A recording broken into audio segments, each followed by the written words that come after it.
주님께서 여러분과 함께 요한이 전한 거룩한 복음입니다.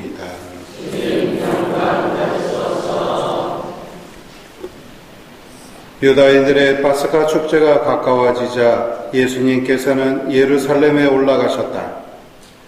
그리고 성전에 소와 양과 비둘기를 파는 자들과 환전꾼들이 앉아있는 것을 보시고 끈으로 채찍을 만드시어 양과 소와 함께 그들을 모두 성전에서 쫓아내셨다.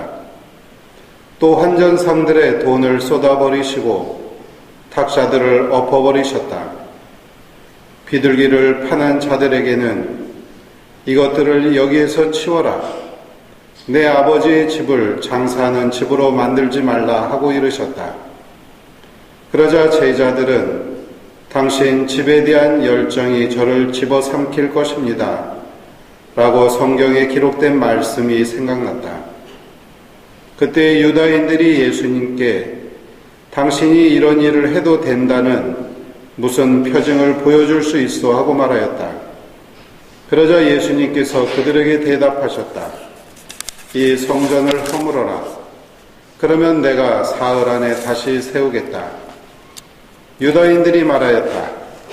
이 성전을 46해나 걸려 지었는데 당신이 사흘 안에 다시 세우겠다는 말이요. 그러나 그분께서 성전이라고 하신 것은 당신 몸을 두고 하신 말씀이었다. 예수님께서 죽은 이들 가운데에서 되살아나신 뒤에야 제자들은 예수님께서 이 말씀을 하신 것을 기억하고 성경과 그분께서 이르신 말씀을 믿게 되었다. 파스카 축제 때 예수님께서 예루살렘에 계시는 동안 많은 사람이 그분께서 일으키신 표징들을 보고 그분의 이름을 믿었다.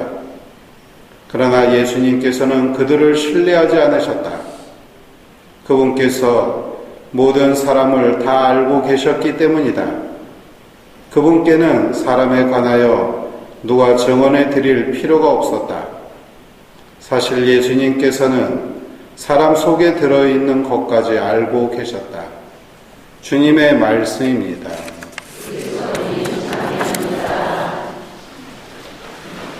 예, 안녕하셨습니까?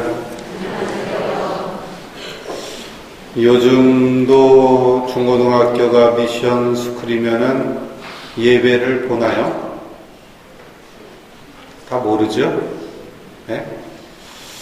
저희 때는 제가 다녔던 고등학교가 개신교 학교여서 매주 목요일이면 첫 시간이 예배 시간이었습니다. 이 예배는 학교 강당에서 진행이 되었습니다.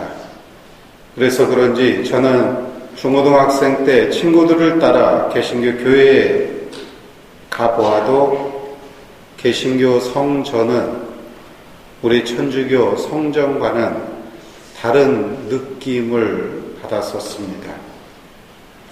물론 제가 어릴 때부터 성당을 다녀서 그런지 개신교 성전은 왠지 성전이라기보다는 커다란 강당 같다는 느낌을 받았습니다. 그 이유가 무엇일까 생각해보면 아마도 성전에는 전면에 십자가가 달린 예수님이 커다란 십자가 고상이 있고 또 예수님의 거룩한 몸이 있는 감실이 있는 반면 개신교 성전에는 이러한 것들이 하나도 없습니다. 예수님께서 겪으신 고통의 상징인 이 십자가 고상은 예수님의 순환과 죽음을 묵상하게 하며 또 감실에 모셔진 예수님은 늘 우리와 함께 현존하시는 그 예수님을 느끼게 해줍니다. 비록 그것이 교육과 또는 환경의 차이에서 오는 것인지는 몰라도 아무튼 느낌은 다르다고 할 수 있습니다.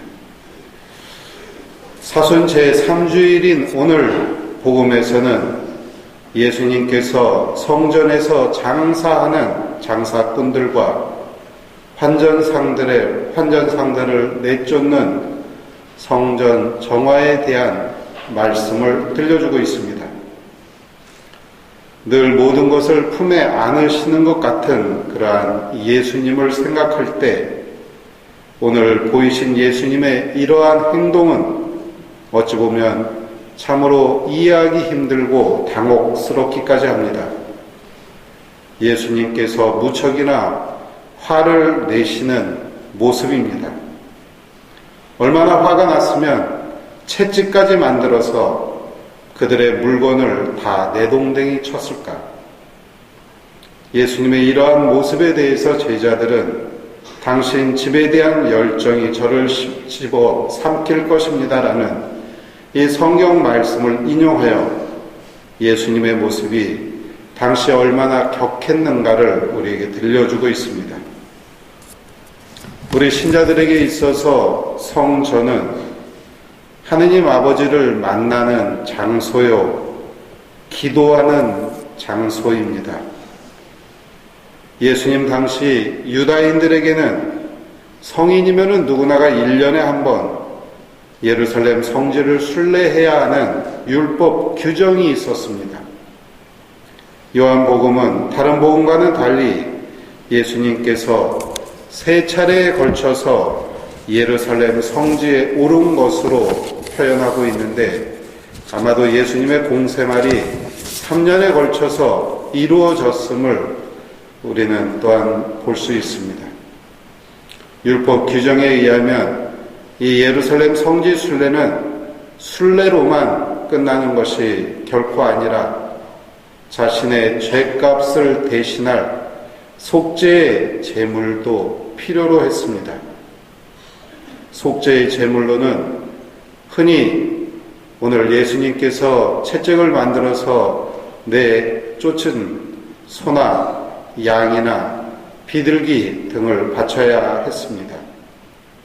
순례객들은 손수 제물을 준비해야 했는데 멀리서 오는 경우에는 이러한 제물로 바칠 양이나 소 등을 집에서부터 가져올 수가 없기 때문에 성전 앞에서 파는 그러한 것들을 사고 했습니다.